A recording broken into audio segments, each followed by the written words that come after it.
Halo semuanya, semoga keadaan dan kabarnya baik-baik saja. Baik, Ibu hari ini akan menjelaskan materi ke-13 kita untuk mata kuliah Agroindustri Tembakau, ya. Baik, jadi di sini Ibu akan melanjutkan materi sebelumnya, yaitu yang berkaitan dengan peracikan produk tembakau, yang tidak lain adalah rokok, baik itu rokok putih maupun dengan rokok kretek. Nah, di sini sebelumnya ada upaya pengendalian untuk kandungan tar maupun nikotin tembakau ini ya, yang ada di rokok. Nah, di sini sebenarnya sudah mulai banyak upaya yang dilakukan oleh baik para peneliti maupun dari produsen rokok. Ada perubahan desain rokok dimulai tahun 1950-an pada saat ada permintaan dari konsumen agar dihasilkan karakteristik rokok dengan impact atau dampak kandungan asap yang lebih ringan. Tapi hal ini akan menjadi konsekuensinya yaitu sebenarnya untuk dampak itu sendiri dipengaruhi oleh kandungan nikotin dan nitrogen tembakau yang selanjutnya kedua komponen tersebut ditransfer menjadi komponen asap yang mengandung tar, nikotin, dan air serta gas-gas yang lain. Jadi biasanya untuk para perokok yang memang istilahnya dia sensitif dengan rasa yang dimiliki oleh sebatang rokok, ya, impact berat atau ringannya itu memang dipengaruhi oleh keberadaan nikotin dan nitrogen dari bahan baku tembakau itu sendiri, ya. Jadi untuk bisa dikatakan meringankan, nah kita bisa melakukan pengendalian dari kandungan nikotin maupun nitrogen tembakau itu, ya, seperti itu. Pada saat itu, rokok-rokok yang dikonsumsi umumnya mempunyai kandungan tar di atas 35 mg per batang, dan nikotinnya juga lebih dari 2,7 mg per batang.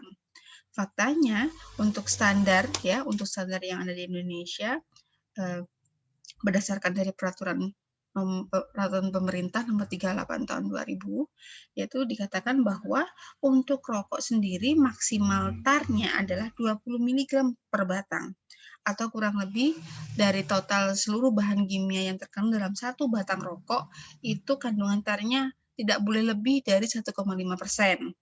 Untuk nikotinnya itu sendiri juga maksimumnya tidak boleh lebih dari 2% dari keseluruhan total bahan kimia yang terkandung dalam batang rokok.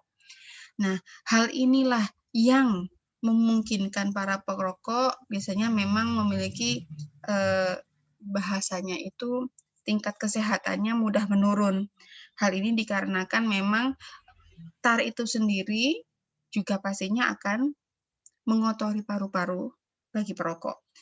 Sejak saat itu, para pengusaha tembakau berusaha menekan tar dan nikotin produk-produk tembakau, khususnya rokok putih. Kenapa rokok putih? Karena rokok putih ini lebih mendunia, ya, banyak bisa diekspor gitu ya. Sedangkan untuk rokok kretek ini adalah rokok unik, ya, khasnya Indonesia di situ, tetapi tetap berusaha menghasilkan rokok yang diterima konsumen. Pada tahun 1995, rokok-rokok yang dipasarkan di Amerika Serikat mempunyai kadar tar sekitar 12 mg per batang, dan nikotinnya tinggal 0,9 mg per batang. Sehingga terjadi penurunan lebih dari 50% tar dan nikotin, atau dapat dikatakan disebut dengan rokok ringan. Langkah yang ditempuh perusahaan tembakau untuk menurunkan tar dan nikotin adalah sebagai berikut. Ini berdasarkan dari telaah Hoffman tahun 94 bersama kawan-kawan serta Guess dan Kosias tahun 2007.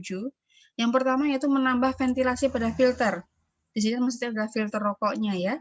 Menambah kecepatan pembakaran, menurunkan kepadatan tembakau, meningkatkan porositas kertas pembungkus, merubah racikan tembakau serta merubah efisiensi filter.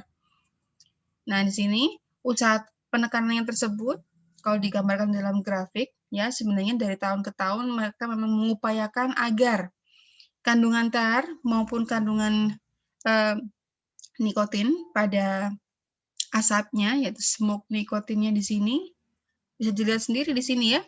Mulai tahun 54 sampai tahun 94 ini sudah mulai ada upaya untuk menurunkan tar dengan garis yang tebal ini maupun nikotin dengan garis putus-putus, ya, dengan berbagai cara. Yang terpenting di sini adalah kalian lihat di sini yang dimainkan adalah filternya, ya. Filter, kemudian mereka mengupayakan adanya tadi untuk mengupayakan agar kerapatan tembakonya dikurangi, sehingga di sini wide use ya reconstituted tobacco, jadi memang agak direnggangkan gitu ya untuk komposisi tembakau yang ada di dalam masing-masing batang rokok. Ya, kemudian tahun 62, 64, mohon maaf, ya ini sekitar 64, 66. Di sini filter ventilasi untuk rokok putihnya mulai diperbaiki, ya. Kemudian juga dilakukan adanya charcoal filter. Jadi di sini memang diupayakan untuk menekan adanya nikotin, gitu ya. Nah, di sini untuk filter rokok sendiri, ya, yang tadi memang diupayakan untuk menekan tar dan nikotin. Filter pada rokok mulai dipakai sejak 1930-an dengan maksud mengurangi kekentalan atau density asap rokok agar asap rokok mempunyai impact atau dampak lebih rendah ke dalam tubuh manusia yang mengkonsumsi rokok. Pada awalnya yang banyak digunakan adalah jenis kertas atau polipropilen yang tidak terlalu efektif menahan tar dan nikotin. Dimaklumi ya, karena memang mereka sudah mengupayakan kira-kira ini apa ya yang bisa digunakan untuk membungkus rokok, untuk menahan supaya tidak langsung dari nikotin tersebut langsung masuk ke dalam tubuh gitu ya kalau untuk rokok putih. Nah, ini sejak 1950-an penggunaan filter makin meningkat setelah diketemukan filter selulose asetat yang efektif menahan tar dan nikotin asap rokok. Sehingga sukses menurunkan tar dan nikotin asap rokok yang mencapai 50% lebih setelah hampir 50 tahun. Ya, jadi luar biasa ya. Jadi ini bagaimana caranya supaya tetap bisa menikmati rokok, tapi berupaya untuk menekan tar dan nikotinnya. Walaupun upayanya memang menekan, tapi memang ya kalau bisa dalam satu hari memang tidak terlampau banyak mengkonsumsi batangan rokok memang ya, itu. Tapi memang kalau dari segi kesehatan maupun dari segi pemasaran memang memiliki tujuan yang berbeda di sini. Ya, di sini memang karena berkat adanya jenis filter selulose asetat ini ternyata mampu menekan ya sampai 50%.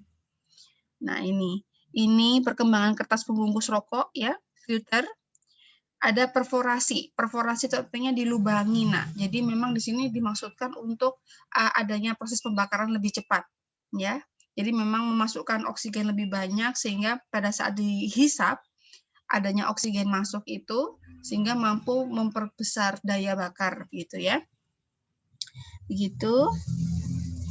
Nah, di sini menurut Taylor tahun 2014 efektivitas adsorpsi dari filter dipengaruhi oleh beberapa faktor, ya. Adsorpsi itu berbeda dengan absorpsi. Kalau AD, D di situ artinya di sini adalah proses penjerapan, dijerap. Artinya bukan kalau misalkan ada suatu lapisan gitu, nah ya ada lapisan kemudian ada sesuatu menembus lapisan tersebut. Nah, sesuatu yang menembus tersebut ternyata terikat di lapisan tersebut, terikat di filter tersebut, itu namanya terjerap, adsorpsi. Tapi kalau fungsinya adalah filter tersebut untuk menyaring, ya masih ada yang tembus ke bawah, itu pakai B, absorpsi. Oke, lanjut. Di sini efektivitas adsorpsi dari filter dipengaruhi oleh beberapa faktor. Yang pertama, berat molekul gas atau uap tersebut. Makin berat ya molekul, berat molekulnya makin berat molekul ya. Jadi di sini ada dua pengertian berat yang berbeda. Makin berat molekul dari apa ini? Dari barang yang diserap ya, barang yang dihisap dari rokok tersebut, maka akan makin tinggi adsorpsinya, jelas ya. Semakin besar kandungan nikotin suatu batang rokok, semakin banyak tar, maka adsorpsinya juga harus daya adsorpsinya harus besar. Nah, di sini waktu kontak. Makin lama kontak adsorpsi akan makin tinggi adsorpsi, ya. Penyedotan. Nah, di sini yang paling penting yang menyebabkan adanya adsorpsi di sini pasti ada hisapan, ada penyedotan rokok. Makin dalam, ya, seseorang tuh mungkin ada gaya-gaya menyedot sendiri ya. Ada yang semakin dalam, ya, justru di sini ada catatannya. Penyedotan rokok makin dalam akan mengurangi adsorpsi. Demikian juga turun tekanan atau press drop makin rendah, artinya selisih tekanan udara masuk rokok dan keluar makin kecil. Jadi ini justru akan menghambat absorpsi, ya. Jadi kalau terlalu lama, terlalu dalam penyedotannya, justru dikhawatirkan daya dari filter tersebut malah kurang berfungsi, malah menghambat. Ya, jadi kemungkinan masih bisa masuk gitu, maksudnya begitu. Jadi nikotin dan tarnya masih kemungkinan bisa masuk ke dalam konsumen. Nah, ini jadi kalau mau merokok jangan dalam-dalam kalau menyedot. Kemudian yang ketiga, suhu di dalam batang rokok. Suhu makin tinggi akan makin rendah adsorpsinya. Ya, mengapa demikian? Ya karena memang di sini pada dasarnya peningkatan suhu kalau dalam bahan kimia gitu ya, apapun itu, maka dia daya keaktifannya, daya baik itu laju kelarutan dan sebagainya, dia itu akan meningkat 10 kali lipat.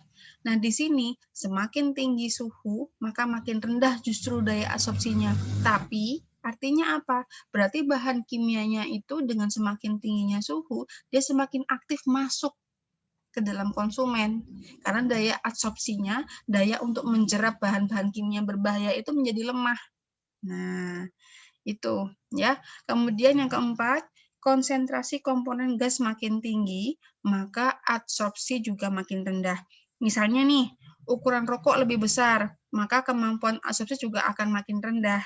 Untuk itu, untuk desain memang harus diupayakan menggunakan mesin penghisap rokok yang minggu lalu Ibu jelaskan. Jadi memang harus dibuat atau dihitung empiris mungkin, sesederhana mungkin, tapi bisa lebih efektif dalam menyerap bahan-bahan kimia tersebut. Nah, untuk kertas rokok itu berperan cukup besar terhadap penampilan fisik, ya, maupun rasa dan aroma rokok dibanding bahan lain selain tembakau, ya.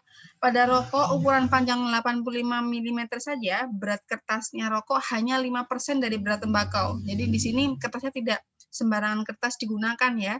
Namun demikian, meskipun beratnya kecil, tetapi kertas rokok akan mempengaruhi laju pembakaran rokok.